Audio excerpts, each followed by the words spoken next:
Hi, everyone. Well, summer's almost here, and Top Gun Maverick is going to kick it off. Our extraordinary cast and crew gave it their all to bring you the most immersive, authentic, and entertaining cinematic experience. There's real jets, it's real popcorn, on the biggest screens exclusively and only in the theaters. So I hope you enjoy. We've made it for you. Okay! Before the video begins, this is the cuss warning. You only get one. Words like fuck and shit and Boston will be said. So if you aren't a fan of swearing, just go read the comic. Actually, yeah, just go read the comic. Hey guys. I see you there.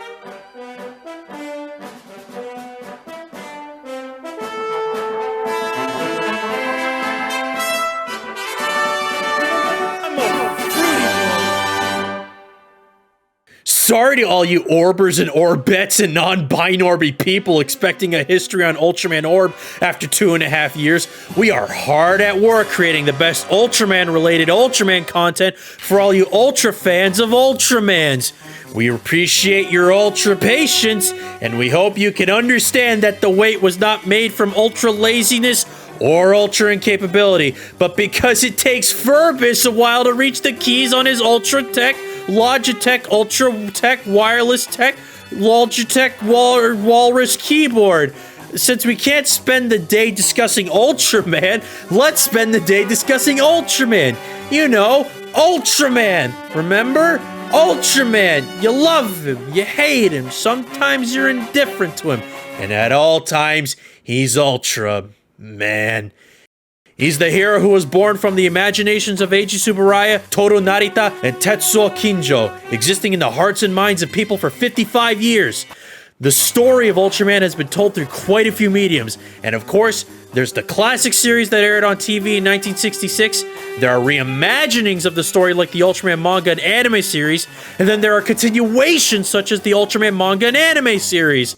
As of 2022, we have 2 new massive reimaginings of the classic 1966 Ultraman story. The first of these 2 is Shin Ultraman, which has been well received according to the Nation of Japan Film Festival. The second of these 2 is the Marvel Comics series that began in 2020 with the first 5-part limited run, The Rise of Ultraman. Will we see Ultraman in the MCU? Fuck no. As stated before, this comic series is a reimagining of the world of Ultraman and its mythos. However, this is a different interpretation of Hayata's story that borrows elements from its original run. From the characters, monsters, backstory, and mystery of those Ultramen I keep hearing about. The comic provides a new and interesting take on the Ultra series of the past. It's important to note the talented team behind this series, such as Kyle Higgins and Matthew Grooms, who were chosen for the daunting task of bringing the Ultra Galaxy to the West, while creating something that stands on its own for debatably the biggest and more populated mega company in comics. I want to show my love, fuck! And I want to show that love for the only emotionals. Oh shit, I stepped on a box! The only way I can emotionally muster. Okay. And I want to show my love for that effort in the only way that I can emotionally muster by completely ruining the experience of reading it for the first time. I'm Comics Breaker, and I'm doing this. I'm doing it.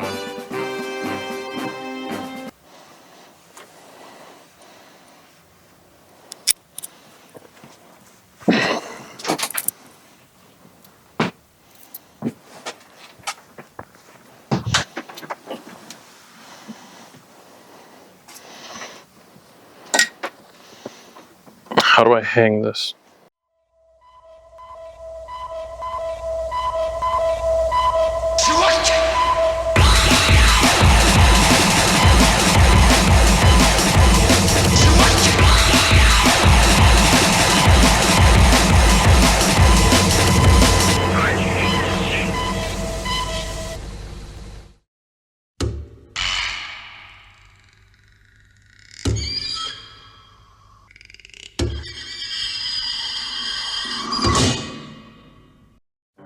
We open on a drab, dreary night in 1954.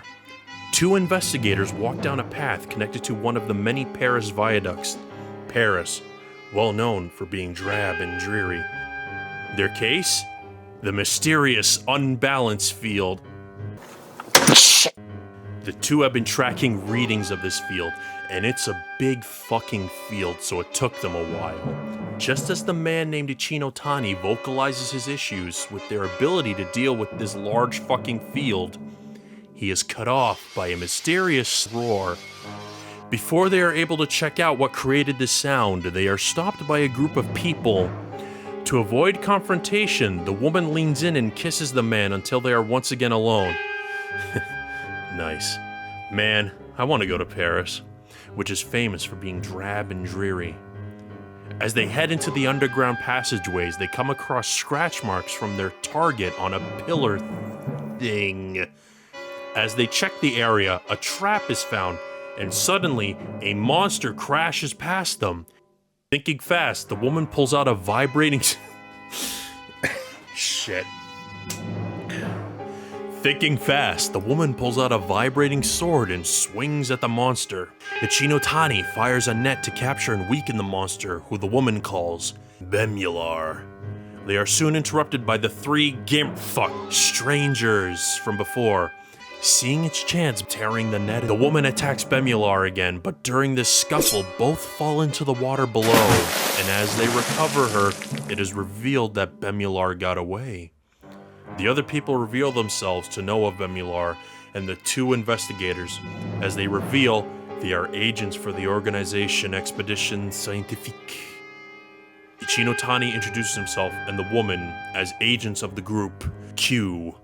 You see, this isn't the first time Bemular had attacked, as it is revealed that it first appeared on Japanese soil. As they chat, the idea of a unified global organization is brought up, and the group leaves to go rest and talk over a nice dinner. I like my space.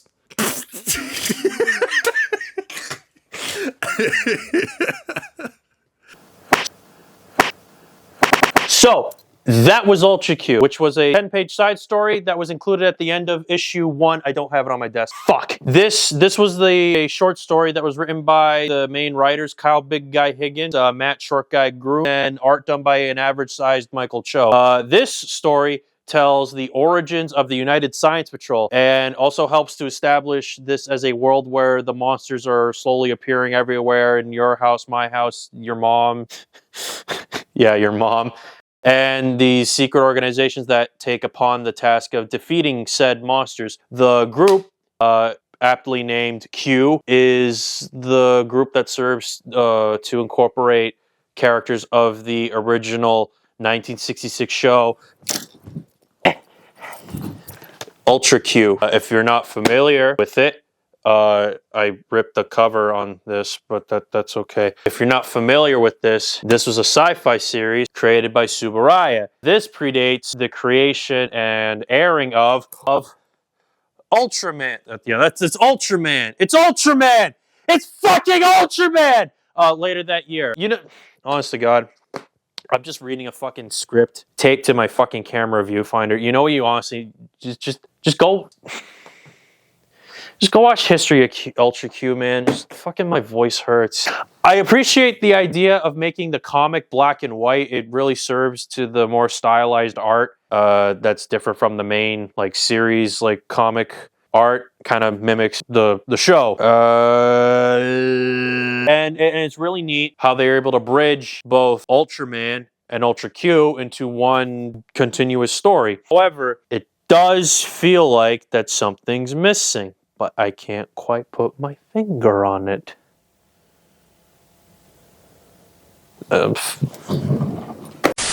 Since tribe only comes to the one who preps, you need to follow all of the Kaiju Steps. With Big Mom. Having a uniform collar looks cool, but it's not permitted. Pigmon, come quick! What's wrong today, Pierre? My hands, they have become disgusting as lobsters! Wow, your teeth are gross. When was the last time you cleaned your shoes, you slob? Oh my! I think I know what this could be. Yes, here we are. The culprit. I love a little chaos. Be gone! It's important to remember, if you're experiencing in reality, it's probably because you're in close proximity to a kaiju. Dispatch it to restore normalcy. There, it'll be over soon. You'll get used to weird things happening. All sorts of things can occur when kaiju are around. Even things like a monster from a comic coming to life. Huh, yes, wouldn't that be weird? The end. Do we have a visual?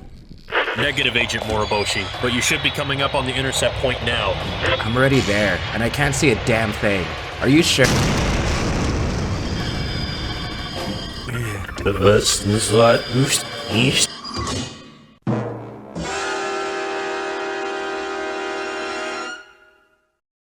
We open on a young girl, Kiki Fuji, getting a ride. When asked where she's going, she replies that she works at the Fair Trade Commission, a seemingly boring job. Well, guess what? She's not a systems analyst. That's right, folks, you got Nathan for you. No. Instead, she's a cadet in the United Science Patrol. As she enters the massive HQ, she greets an older man, Director Ichinotani. The two have a conversation about the K-rays and what occurs when they're used. Now, what are the K-rays, you ask? Well, here's what you need to know about them now. The K-rays are the USP's answer to the Kaiju and Kaijin threat, with these ray beam shooting guns being the only thing that can seemingly kill the foes. Don't worry, no regular Joe Schmo can use them, with only the high-ranking USP field agents being allowed to use them. Alright, back to the story. As alarms whoop in the distance, Captain Muramatsu brings Kiki to the weapons holding facility. They're going into the field! Captain Muramatsu and Cadet Kiki and 3 other unnamed USP agents unload off the VTOL. I want to name them. Hey, comics writers. I named these 3. You need to make it canon. This one's Bingo. That one's Dingo. That one's Dawn. Hey, little comics, Dawn. Anyways, they have arrived at a slaughterhouse where a disturbance has been reported, and as they land, workers are seen fleeing from the scene. The 3 other USP agents are ordered to stop the witnesses and to get them into a neural pod. Now, we don't quite have an explanation for what a neural pod is. We can take an educated guess. We could believe that it's something to make people forget about what they've seen. Okay, hey, post video, Dawn. Just a quick little side note. We're just gonna call Muramatsu Cap from now on. Yeah, I make the videos, not you.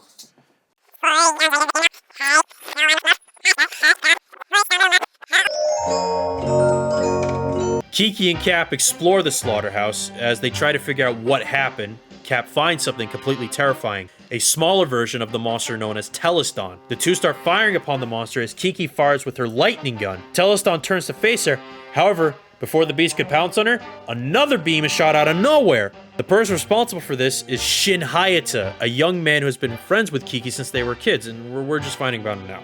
Hayata tried out for the USP along with Kiki, but failed the tryouts, with them having to wait a few years before applying again. Well, lucky for them, Hayata had built a Kaiju energy tracker. This wasn't the first time either. Sometime in the past, Hayata had created a K tracker, which led him and Kiki to encounter something before. With Teleston nuked, Kiki and Shin leave to have a conversation. Trick or treat. What the fuck you doing? Put that shit down. Put it down. I said, put it. Where'd you even get the beer bottle from? Come on, we're gonna. No. Put that shit down. Put it down. Put it down. Come on.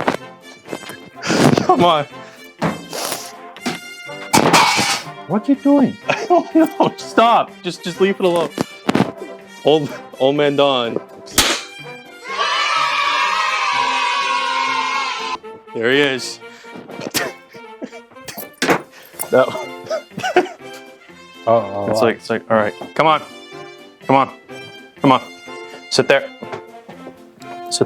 Oh. We're gonna do a little reading today. Oh, look. Yeah? They look alike. Yeah. We're gonna do. Are you gonna fuck this up for me? I swear to God. I'm putting you back in the fucking room again. I don't want to go to the nursing home. Shut up! We're gonna do some reading today. Okay. We're gonna. I can't find it. Little Red Riding Hood.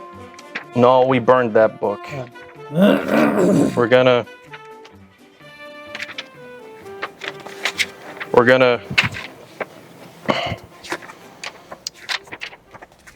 I'm waiting with bated breath. Wait, I gotta check something. I gotta make sure I grab the right issue. Doesn't matter. I can't read anyway. What? You're me. If I can. Huh?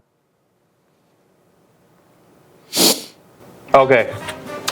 I was right. The dementia's coming to us. Why are you looking at it like that? It's just a book. You know what books are? You've seen books, right? Mm-hmm. Are you ready to Yep. Are you ready to read? This is a microphone. Don't be scared by it. Okay. What is this? Yep. Ow, my leg. Oh God, what happens to me? All right, I don't know who this is. The guy. Read that. No, that's the girl. Read that. Read what? That. Look, I understand this is hard for you, but you can't. Speak up. Turning up at a USP operation like that. Being able to reply in Reapply. Hey, I don't have my glasses. What do you want? Oh, well, I can't help you with that.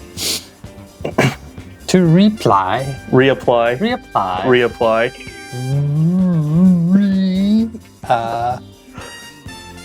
Reapply. Why are you looking at me like that? Read the fucking word. 32 Wallaby Lane, Sydney, Australia. Do you remember that? In 2023 is conditional shin. It was such a stupid risk. Why would you? It was stupid. I know that. But 2023, at which point, what?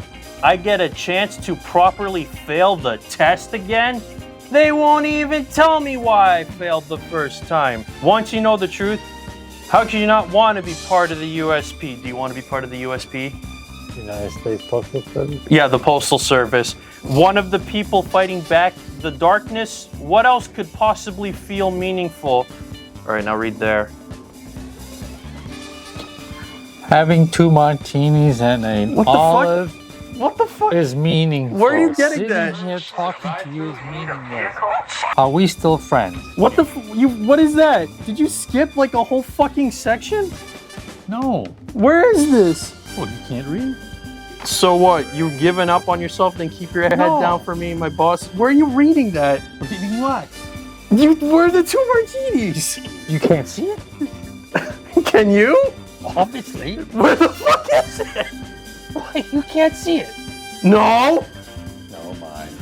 Read what is that? Read. Here we are having 2 martinis. That's with a not. couple of olives. It's not 2. I don't see 2 fucking martinis. Where the fuck is 2 martinis? Are there 2 martinis? Yeah, they're behind that bubble. They're behind the bubble. Yeah. My God, no wonder I keep you in the closet. No, what? Read the fucking bubble. Oh. Oh my God. Oh. So, what you've given up on yourself, then keep your head down for me. Oh, wow. That doesn't sound good. My bosses know we're friends. Why is that funny? I don't know. Are we? Because I never see you anymore. And every time I try to fix that, you end up bailing. Bailing? Yes, I am bailing. What the fuck? No. What the fuck? Where are you getting that? Don't manhandle the comic. I keep bailing. Because it's awkward, Shin. And it's hard seeing you hurting. Why are you saying it so maliciously? Because it's pain. Yeah. Oh, it's hard for you? No, it's hard for you. No, read the Yes. I don't have my glasses. You. I'm happy. I'm happy that I got You in think and you think I'm oh, thought I was happy. What the fuck is going on? And you didn't? Wait, did you read it? Didn't I? I don't know, did you? Yes, it didn't. What do you think comic books are? They're books. Advanced stage of toilet paper. Whoa! No. I think you're happy that you're the one they chose. That's right. Oh my god, fuck you. There. You. Me? You. Me? I know what I am, but doesn't mean I should be made to feel guilty because you couldn't make the cut.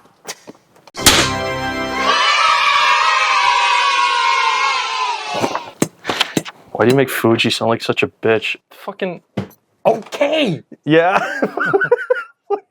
That came out wrong.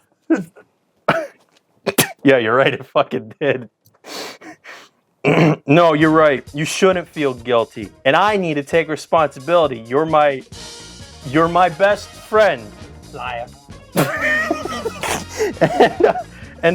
You deserve better from me. The reason I kept wanting to, are they gonna fuck? You think they're gonna fuck? The reason I kept wanting to catch up, I wanted to celebrate with you. Really. Not this. I just wanted to support my friend. Good. No. Oh God, that's a lot. Well, okay. How about I allow you to Buy me. but What? but buy me Dinner. dinner Dinner. Oh my god. in celebration of my achievement of No, and you stay. and you stay away from Incident sites. incipient sites. Incident sites. Incident sites. Deal. There you go. Okay, we're finished. No. All finished. Nope, not yet. That seems like a pretty lopsided deal. I mean it though, Kiki. I am happy for you. And so proud of you. Why are you looking at me like that? I'm glad at least one of us got to live out the dream. Dream on. No, Oh. that's copyrighted. Yeah, well, at this point, I'm not actually sure that it works. I should be proud of. What do you, and then what's that say? Do you know how the K-rays work? No, but I've always been curious. Oh, obviously. How do they work? Hell do I know? Guess what? She doesn't know either. She doesn't know either. Just read the fucking page. Uh-huh. Read the fucking. Oh.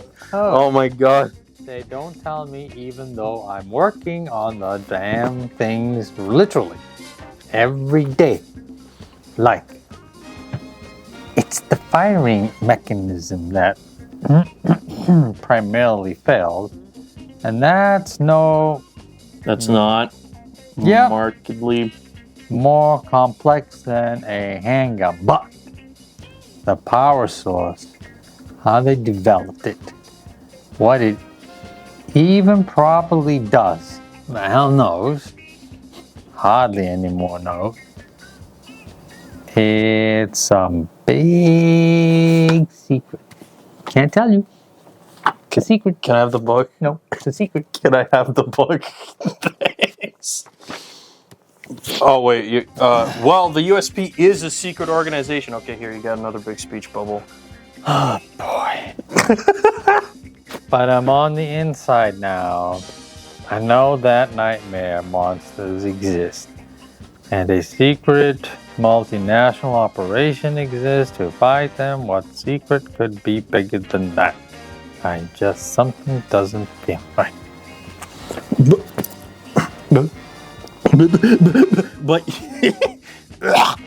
But you're helping people. Kaiju are dangerous. You get to be a hero.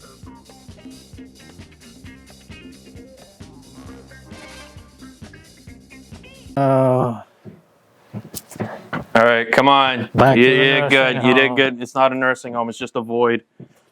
Come on. Come on. Go in the. Are you want to? What? What? Come on. Come on. Come on. Come on. You want to wave bye? Trick or treat. Get the fuck out of here. Come on. God. Fuck it. I gotta fire him.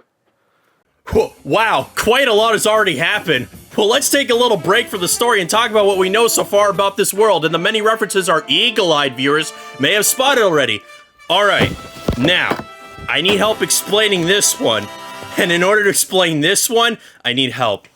And in order to pander to our History of Ultra Q audience, which is our most viewed and beloved video, we decided to bring back trivia checkpoints. Give it up for Rafinky!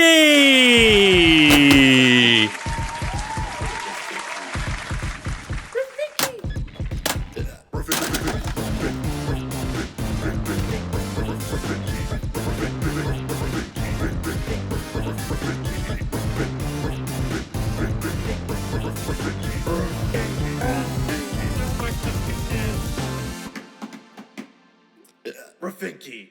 Okay, boss. First off, let's talk about dates. You and me, Olive Garden, next Friday. Wait! No! Not that kind of date. Sorry. So the flashbacks of the story of Ultra Q and Moriboshi's death occur in two specific years.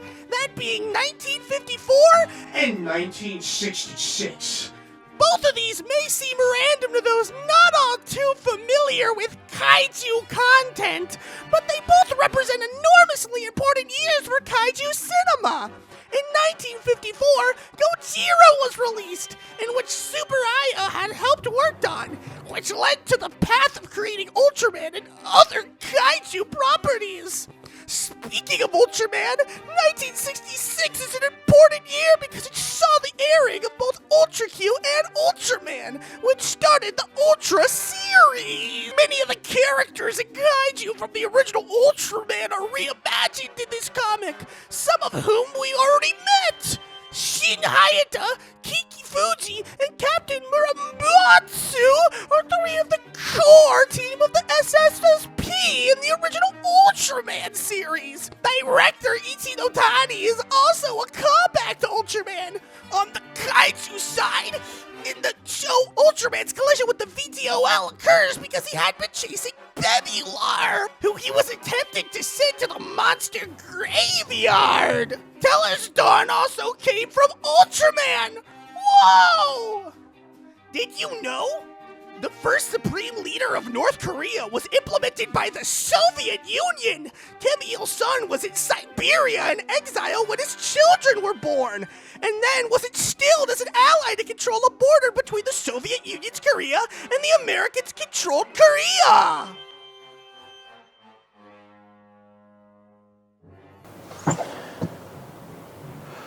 Wow, Rafinky, that was a really great Ultraman fact. You want to learn another one? No.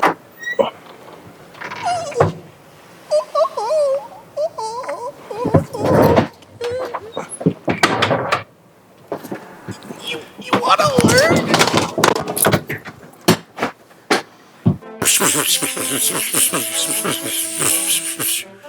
The big guns shoot a flying object. It's days like these that I curse the Chinese for inventing gunpowder. And now we cut to some guys driving a car. Yeah! Well, a guy and a girl driving a car. Here's a fun fact. I can drive cars. An alert goes off and the two race to the scene of the crime. It's not a crime, but just trust me. Just trust me. Cap is there, and he's all dinged up. Remember when he got hurt? It was great. So, now, there's a big, red, giant, alien Orb. Orb? Orb? Orb! Hey all, Prof Kaiju here. Welcome to the history of Dawnbreaker. Now, the joke here is that Dawnbreaker, you know, that guy, Dawnbreaker, the main character, he once appeared in a video called the future history of Orb, you know, those Kamen Rider guys, that was due like 2 years ago. Apparently that just never came out. And like a bad bio project, like high school bio, you know, that you left in your closet for a little too long, and maybe you probably should have done something with years and years ago because of that smell that you smelled like for, you know, like for weeks on end, and just decided to ignore it. Like everything else in your life, all of your problems is building up into like a massive organism. There's a little thing growing in there, you know, like a massive organism that's about to take over your entire life, like, you know, when you just let things go. And you just never address anything in your life, and you just let it just coalesce into something greater that just ruins everything and hurts the people around you. I don't know what the fucking joke here was, I'm sorry. Orb! Now there's a big alien thing, and Hayata shoots at it. So now, the giant alien is all hurt and dying and shit, and then things start to get a little glowy. Hayata ETs the giant alien, and then boop, there he goes. And thus concludes the end of the rise of the comic about Ultraman. Wait, oh shit, that's just the first issue. Alright, I've had to do this like 3 or 4 times trying to get this away. I'm gonna be looking at my phone every then. See? Here, my phone. Because I forget things, and I wrote what I thought about each issue back in July. July is over there now. It's there. It's there. You see it? It's right there.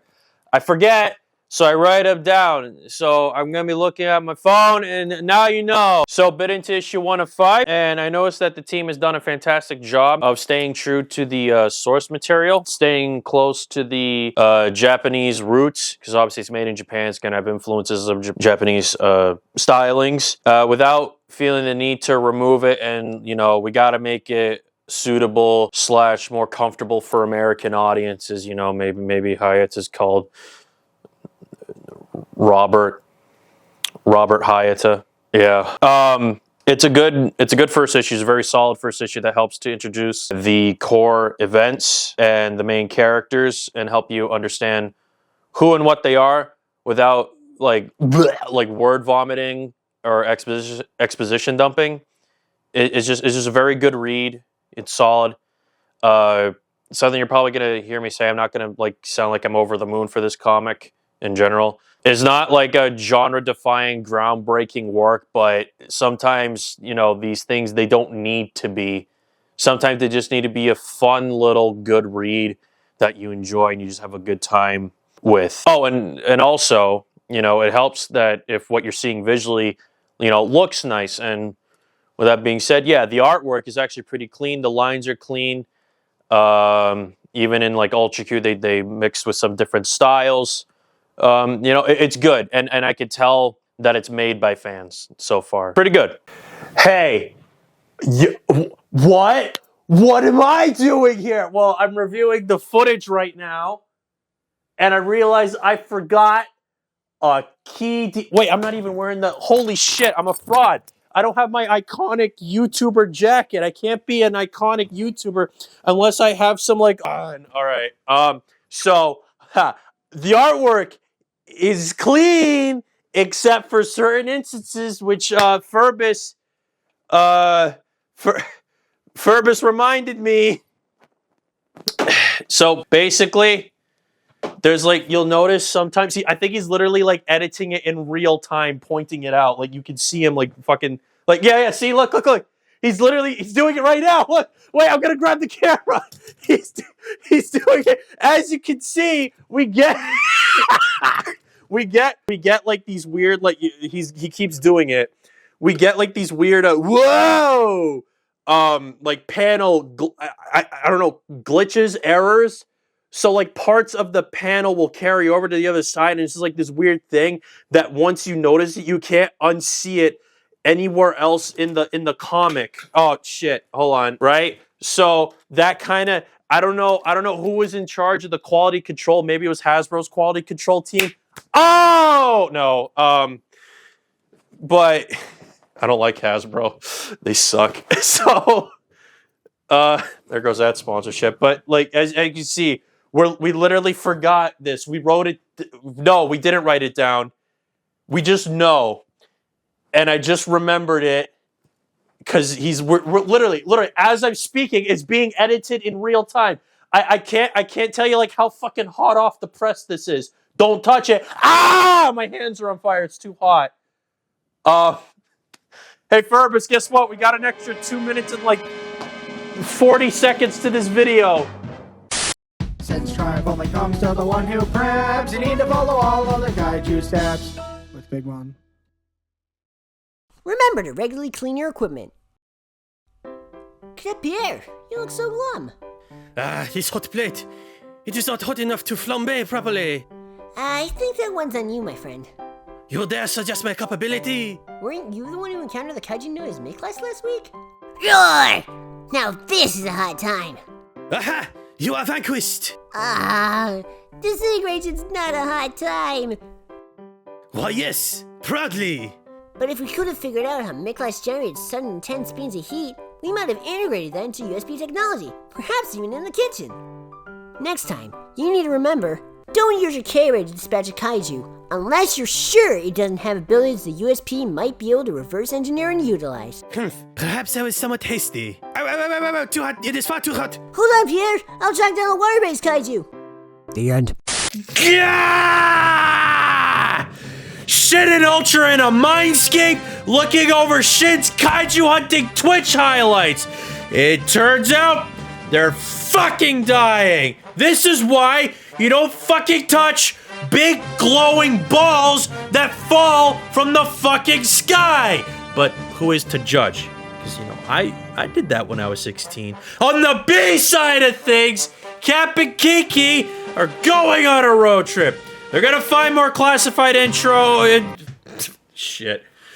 On the B side of things, Cap and Kiki are going on a road trip to find more classified intro. I'm fucking stupid. On the B side of things, Cap and Kiki are going on a road trip to find more classified info on the Ultra containing the following: blood type, sexual history, sponge. These answers lie at the secret farm containing a super secret project. It's called Project Starlight. What the hell is Project Starlight, you're wondering? Well, don't. Seriously, stop. Stop fucking thinking! You have to stop thinking! You need to— It's a giant space gun capable of killing. Naturally, Cap fucking commits first-degree assault. The USP finds him, and a chase ensues, but guess what? It leads to the rational decision of Cap jumping out of a moving car because he just fucking binge-watched a Die Hard marathon and developed intermittent explosive disorder. Fuck. Fuji tracks down the energy signature to the residence of Professor Yamamoto because Fuji is now a world-class stalker and will find you. In the A story, Ultra needs Shin to give up complete control of his body to aid humanity in the battle against the kaiju, since Ultra does not believe humanity is capable of evolving past the negative energy that attracts kaiju. Naturally, any self-sufficient human would not want to relinquish control to an extraterrestrial being from the stars. Who the fuck would? I don't want them to see the entire curated collection of my Catboy DeviantArt commissions. So instead, they come to a mutual agreement to share control, with Shin looking at Catboys Mondays through Thursdays, and Ultra looking at DeviantArt commissions beyond human logic and reasoning Friday through Sunday, as they both become one. Now, I would like to note that I haven't been fully referring to Ultraman as Ultraman. See, this isn't because I don't fully consider Ultraman to be Ultraman. It's because, in this case, Ultraman isn't technically Ultraman in this case. Ultraman is more of a separate entity without the dependence of the man. He is simply just Ultraman, which I found to be genuinely interesting in the comic. Thing is, if you weren't aware, in the 66 show, Hayata and Ultraman really only operated as separate entities when they needed to perform their initial bonding process. After that point, Hayata more or less took complete control of the wheel, still acting as Hayata, but now he has an intergalactic vape pen complete with newfangled superpowers for the rest of the series, which means he, in fact, was the one who got to see all of the incomprehensible DeviantArt commissions all 7 days of the week. They only acted as separate entities again when fighting Mephiles and Zedon, basically against more intelligent kaiju. Shin Ultraman actually does this equally well, but Ferbus likes it more in Shin Ultraman and not the comic because Big Daddy Mephiles is in it.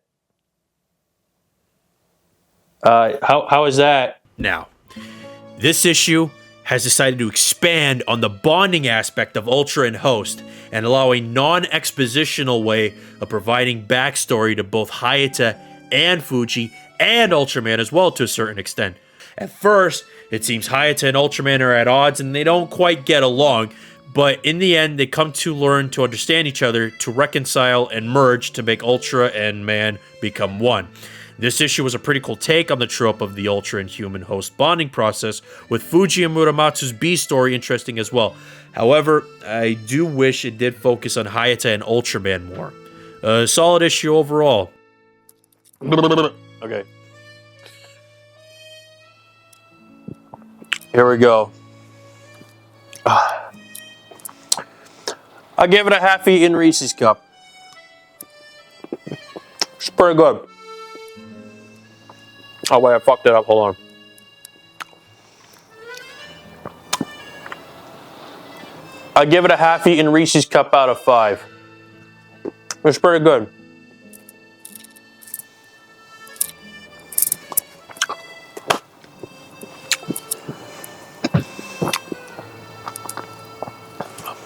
Yay, Hershey's. Oh God! Oh, the sugar!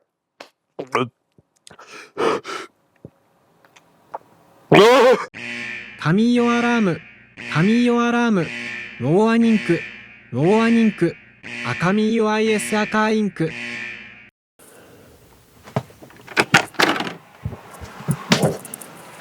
Hey man, I'm about to go to bed. Yeah man, you have a good night.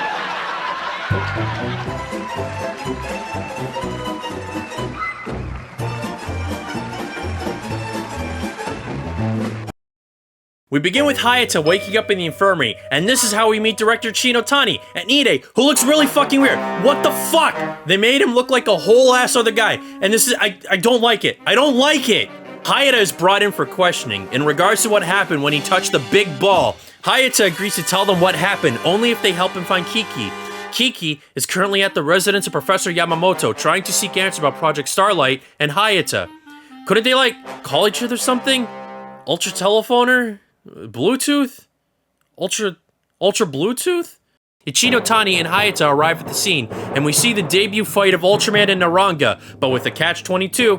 Due to the imperfect bonding process, they can only stay in the Ultraman form for 3 minutes. What awaits our victors at the end of the battle? Oh, only Yamamoto zapping Kiki with the Cray. the K, Ray. Only for her to disappear. You know what? I want to place bets on this fight. Yeah, 21 odds that I lose more money to Ferbus. Hey, money. This reminds me. I'm here in Epcot, Japan. Did you know there's a fun fact? There's Ultraman salary figures. They're right over here. As a matter of fact, as a cornerstone of the Japanese business world, Farris, what does that say? Sorry. No.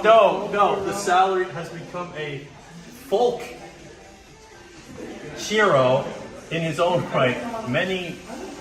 What does novelties say? Novelties poke good-hearted fun at the foibles of office life. While others depict salarymen as white-collar superheroes. Fun fact, they also committed white-collar crime.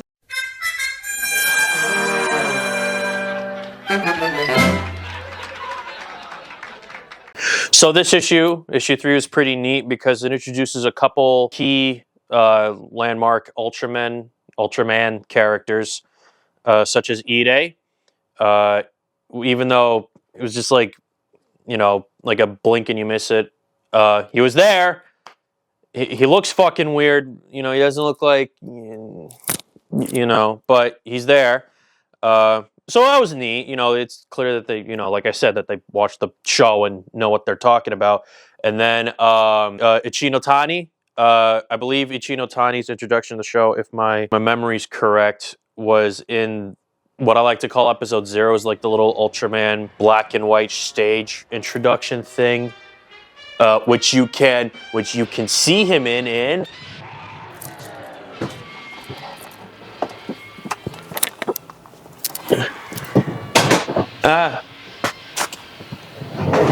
Mill Creek's the birth of Ultraman, which includes, for the very first time, the English subtitles for this. This came out a couple of years ago, so if you ever want to see Ichinotani, I believe that's Ichinotani who appears. This is where you'd see him. He appeared in like a little stage play, so he is technically a character from the show, just he doesn't appear in the main show. Anyways, I'm going off track.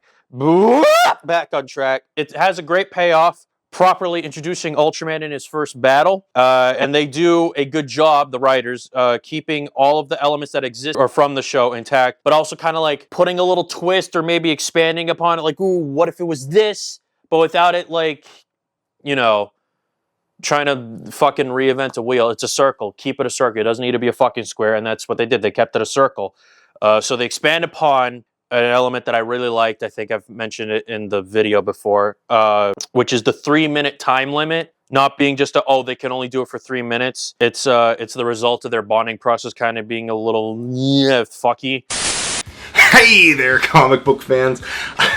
Remember this fun little callback to the older video Don did of Rise of the Marvel's Ultraman, of the Legacy Galaxy Ranger, of Skywalker's Electric Boogaloo, whatever the fuck you called that video. So let me just say right now, there's a lot of history to sort through here. It's hard to parse all this, much like it's hard for me to remember the script I was given, despite it being 2 sentences long.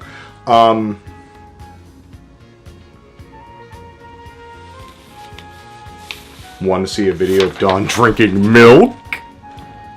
Huh? Huh? Huh? Huh? Huh? Whoa! And here's an extra callback, secret double duper ooper fucking crazy reference in here. Because you see, light with the milk, it's a funny, subtle callback. Because pasteurization was invented 160 years ago, and that just so happens to be approximately how long it's been since I made a fucking proper video.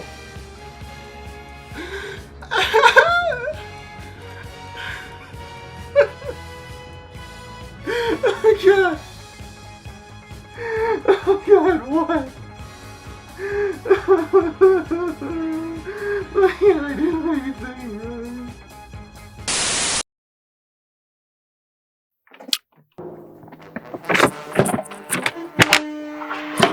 Hey, it's...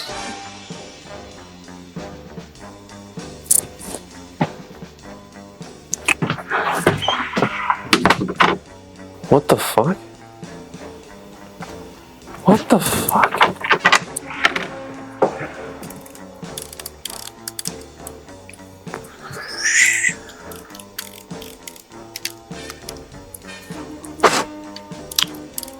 I came back. Oh. What? What the hell are you doing? Yeah, I'm done.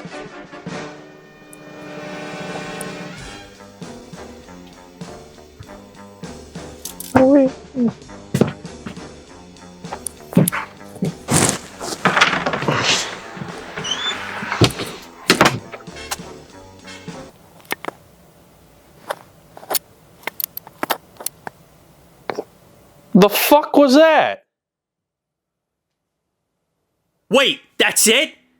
That's all I have to say about the middle of this story? Why is this story so quick and spread out? Why do comics have to be books? Where am I?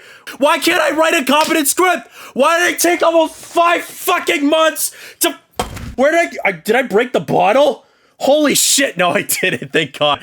Where did I go for the past 2 years? Who am I? Do I even fucking like Ultraman? Yeah, I do actually.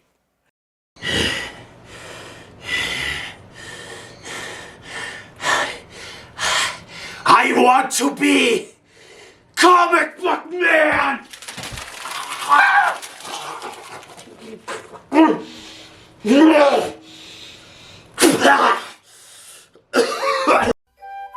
Hey guys, welcome back to the video. I know it's been really not funny or entertaining at all, but I'm gonna continue anyways. Unbeknownst to Hayata, who wishes to know of her, Fuji is in a mysterious pocket dimension. To those of you who haven't been following along, go check out this time code on screen. Now this is really interesting because if you've been following along, then you will know.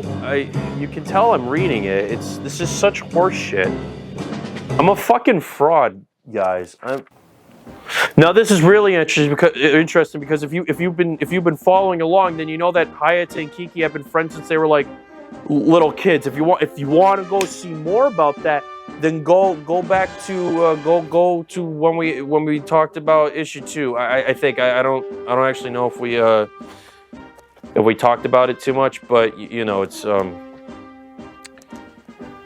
there. Now, Hayata would transform instantly to save her, but Ultra needs time to recharge. She's in the Monster Vault as a result of the K-Rays. This is really interesting now because, like, it plays on the idea of Ultraman's color timer and needed to absorb good old sun juice and radiation and stuff. Because, like, if you didn't know before, Ultraman expends energy while he's being an Ultraman, so he has to be a chill man to then later be an Ultraman. For more information, go to the time code on screen. Rafinky! I need you! Break up my rambling and tell us facts!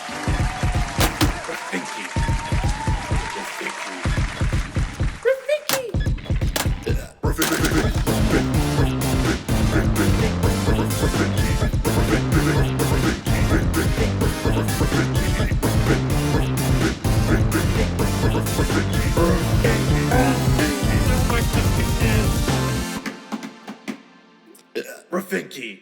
The OSS had a good relationship with Ho Chi Minh, the leader of the Vietnam Communist Party, before they abandoned him, making him turn to new allies and basically fueling the Vietnam War. The Americans beat themselves. Fuck you, America! Thank you, Rafinky, you fucking rat!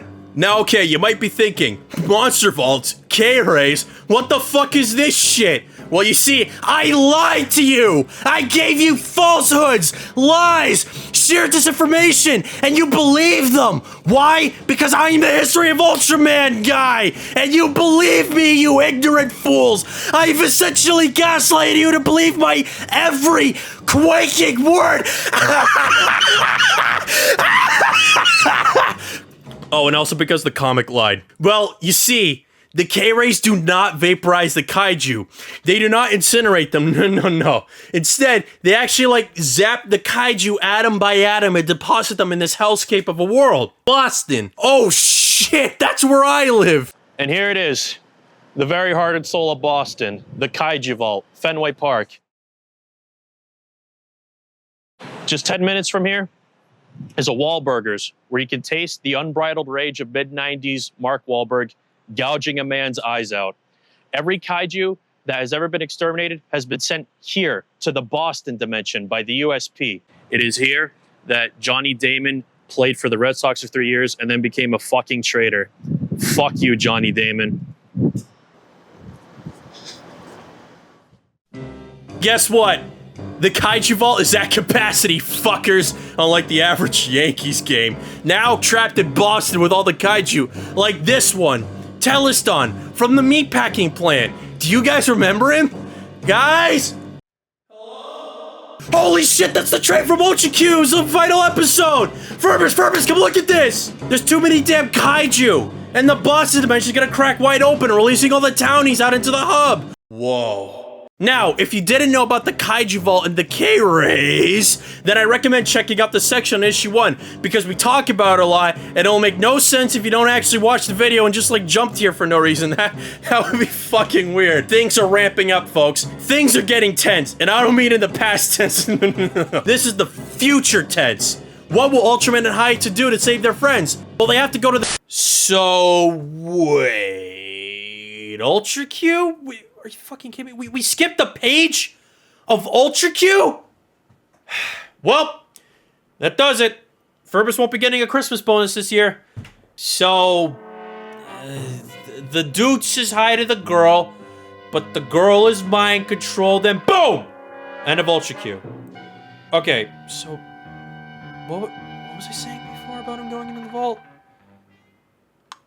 Oh yeah, Hayato goes in and he Since triumph only comes to the one who preps, you need to follow all of the Kaiju Steps. With Big One. Look over your shoulder before utilizing secret entrances. Hey, kid up here, how are you? Freeze and be silent. See? If I don't move, it can't detect more. Oh, I understand what happened here. You forgot. A kaiju is not a dinosaur, even if it looks a whole lot like a dinosaur. I thought that could just Jurassic Park. Oh, yeah. Did you know you can't actually clone dinosaurs for preserved DNA? We tried. So many times. What? Like kaiju fighting dinosaurs in the first thing you try? The end. And that was issue 4, guys. Wait a sec.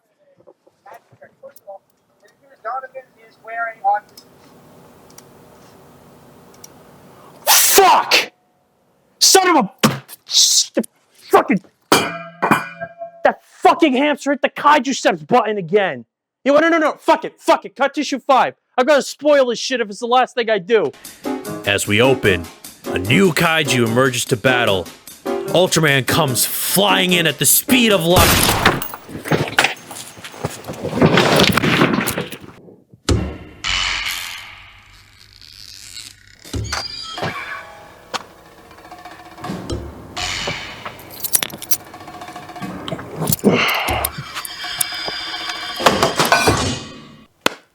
So, to conclude, what did I think of the comic? Well, quite personally, I think Kyle Higgins and the team fucking killed it on every aspect. The art, the writing, staying true to the source material. Just overall, a very solid product, and Kyle Higgins clearly knows what he's doing. Kyle Higgins. Because Kyle Higgins here, he's not just spouting random bullshit, he fucking understands the Ultraman source material. Like, fucking, he's not just like, oh, let's Americanize it. No, like, fucking, he expands on good, like, elements, like the bonding process in issue 2. He fucking makes Ultraman and Hayato, like, 2 distinct characters, like, not just, I'm a guy, you know? And they kind of, like, have fun. It's like, oh my god, they have fucking personalities and shit. And it's like, whoa. You know, and actually, I'm pretty curious to see how that like translates into his other work, like Radiant Black and whatnot. Gotcha. Yo, come on, wake up, man. Come on, I was talking about Ultraman. Gotcha, come on. Come on. How long have I been talking for? What the fuck? What time is it? Shit, I should go to sleep.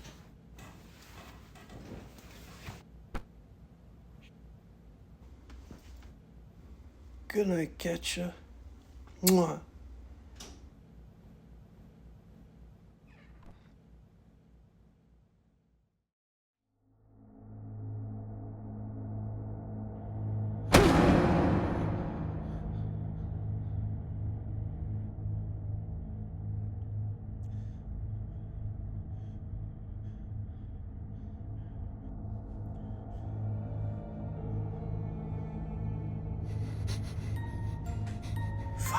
He stopped writing. Oh my god. I never thought that I'd get this opening. Everything that you put me through. It's finally gonna end.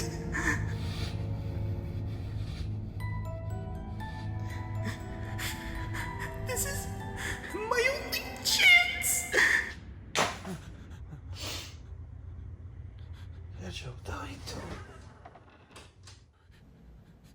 Oh no, this is good. This is good. Because now I can talk to you about Ultraman Orb.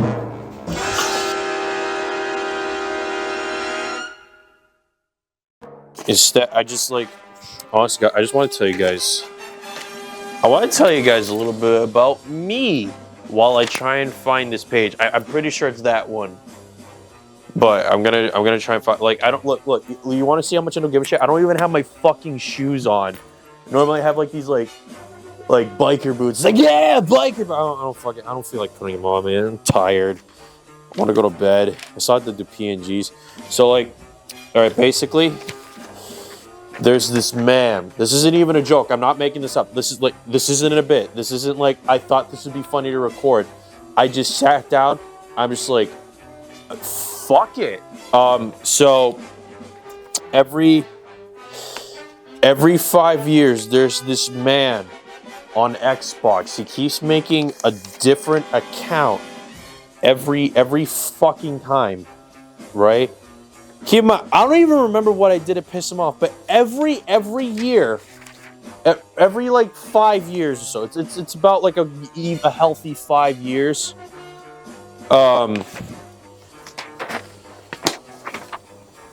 He threatens to fight me. He wants to fight me in a boxing match. Every time, every 5 years, it's this same bit. It's this same bit. He wants to go and challenge me to a boxing match, and the loser has to delete the Xbox account. So of course, being the self-respecting human that I am, I agree to it. But here's the thing: we never meet up because he gives me a fake address every time, which, fine. It's somewhere out in Wisconsin. It's always in Wisconsin. I'm yeah, I'll totally go, man, to this real address that I look up and it's at fucking Walgreens. No, I don't go. Right? I don't talk to him for another 5 years. Then he comes back and he goes, "You didn't fight me! You didn't fight me! I bought you a plane ticket." He never bought me a plane ticket. He's a little, right? Never, no plane ticket. No, is this even recording? Oh yeah, it is. I'm not high. It's really humid and steamy from the bathroom. I took a shower to wake up. So he's I didn't buy a plane ticket. Or I bought you a plane ticket, you never showed up. And I'm what do you mean? What do you mean? You never bought me a plane ticket. He's I want to fight you. I want to fight you, Dawnbreaker. I'm why? What did I don't even remember what I did. And I just remembered it now because I had 4 glasses of whiskey. I'm that was fucking, that's a thing. That's a thing that happens. And it's so weird. It's I have this guy that wants to fight me every 5 years. So now I have this thing that I do where every time he's you never showed up. I'm what do you mean? I was there. You never came to pick me up. You said you were going to come and find me. And he's well, I wasn't in town that day. Yeah, no shit, buddy. No, it fucking, oh my God. And then he fucking, it's so weird. So I upped the ante, right? I'm supposed to be doing this bit, but I don't really think I'm gonna do it. It's over there. You'll see it. You'll see it. It's this bit he does. No, I'm the bit. I upped the ante. And then I egg him on. I'm oh, duh. He's I'm here in Wisconsin. I'm here in Wisconsin. And he's like, what do you mean? I'm like, I'm in your walls. I'm in your walls. And I basically egg him on. I try and convince him to like punch the walls to like find me and like rip his like walls apart. This is a thing that has been happening for the past 10 years. I guess the past 10 years of my life.